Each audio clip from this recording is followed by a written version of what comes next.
Hello, നമുക്ക് പെട്ടെന്ന് ഉണ്ടാക്കാൻ പറ്റിയ ഒരു പാലക് പനീറിൻ്റെ റെസിപ്പിയാണ് ഇന്ന് ഞാൻ നിങ്ങളെ കാണിക്കുന്നത്.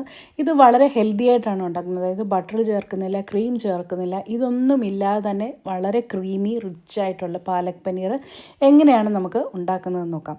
ഇത് നമുക്ക് ബ്രേക്ക്ഫാസ്റ്റ് ആയിട്ടോ ഡിന്നറായിട്ടോ ഒക്കെ കഴിക്കാൻ പറ്റും. അതുപോലെ തന്നെ ഇത് പെട്ടെന്ന് നമുക്ക് ഉണ്ടാക്കിയെടുക്കാനും പറ്റും. അപ്പോൾ ഇതിന് നമുക്ക് വേണ്ടത് ഈ പാലക്കാണ്. പാലക്ക് എന്ന് പറയുന്ന ഒരു തരം ചീരയാണ്.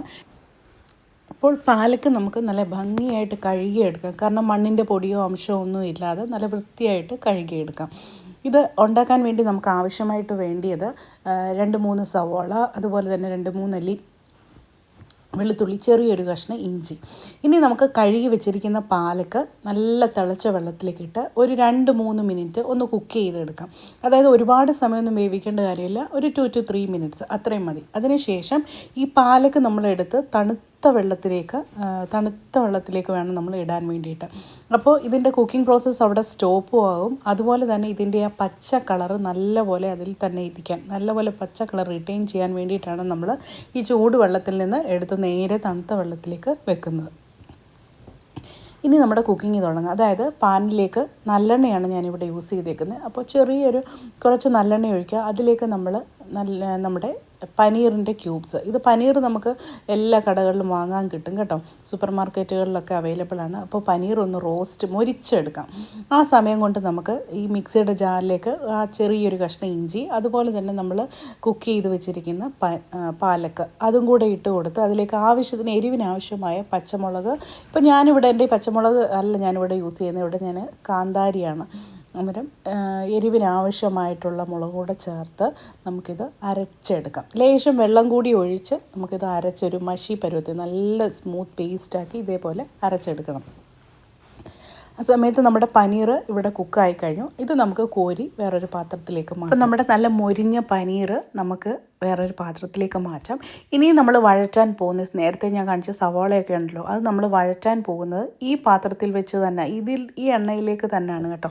അപ്പോൾ ഈ എണ്ണയിലേക്ക് ഞാൻ കുറച്ച് 2-3 ഏലക്കായും ഒരു സ്റ്റാർ അനീസ്, അതുപോലെ ചെറിയ കഷ്ണം പട്ട, ഇത്രയും കൂടി ഇട്ടൊന്ന് അതിൻ്റെ കൂടെ ഇതിലേക്കാണ് ഞാൻ സവാള അതുപോലെ തന്നെ വെളുത്തുള്ളിയും കൂടെ അരിഞ്ഞു വെച്ചിരിക്കുന്നതാണ്. ഇത് നല്ലപോലെ നമുക്ക് വഴറ്റണം. ഇതൊന്ന് വഴറ്റിയതിലേക്ക് നമുക്ക് 2 രീതിയിൽ നിങ്ങൾക്ക് ചെയ്യാം കേട്ടോ. ഈ വഴറ്റിയതിലേക്ക് വേണമെങ്കിൽ ആ പ്യൂരി ഒഴിച്ച് ഒന്ന് വന്നതിന് ശേഷം പനീർ ചേർക്കാം, അല്ലെങ്കിൽ ഇതിലേക്ക് ഡയറക്റ്റ് നമുക്ക് പനീർ ചേർത്ത് കൊടുക്കാം. ഇപ്പം ഞാൻ ഇതിലേക്ക് നേരെ പനീർ അങ്ങ് ചേർത്ത് കൊടുത്തു.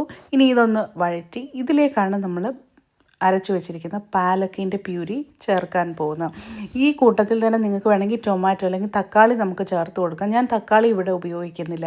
അതേപോലെ തന്നെ നമ്മൾ ഈ ഒരു റെസിപ്പിക്കകത്ത് ക്രീമോ അങ്ങനെയുള്ള അൺഹെൽത്തി ആയിട്ടുള്ള ഒന്നും ചേർക്കുന്നില്ല കേട്ടോ. അപ്പോൾ നമ്മൾ ക്രീമിന് പകരമായിട്ട് ഞാനിവിടെ ചെയ്യുന്നത്, നമ്മൾ ഈ വഴറ്റിയ പനീറുണ്ടല്ലോ, അതിൻ്റെ കൂടെ ഒരു 3-4 കാഷ്യൂനട്ട് കുതിർത്തതും കൂടെ ചേർത്ത് അരച്ച് എടുക്കാൻ പോവുകയാണ്. കണ്ടോ, കുറച്ച് ഒരു പിടി കാഷ്യൂനട്ട് അത് ചെറിയ ചൂടുവെള്ളത്തിൽ കുതിർത്ത് വെച്ചിരുന്നേ, അതിവിടെ ചേർത്ത് നമുക്ക് ഇതേ പരുവത്തിൽ നല്ലപോലെ അരച്ചെടുക്കുക.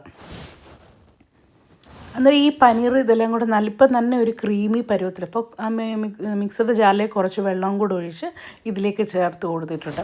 അപ്പോൾ ഇത് നല്ലപോലെ തിളച്ചൊന്ന് പറ്റാൻ നേരം ഓൾറെഡി ഒരു ക്രീമി ടെക്സ്ചറിൽ തന്നെ കിട്ടും കേട്ടോ, ക്രീം ചേർക്കാതെ.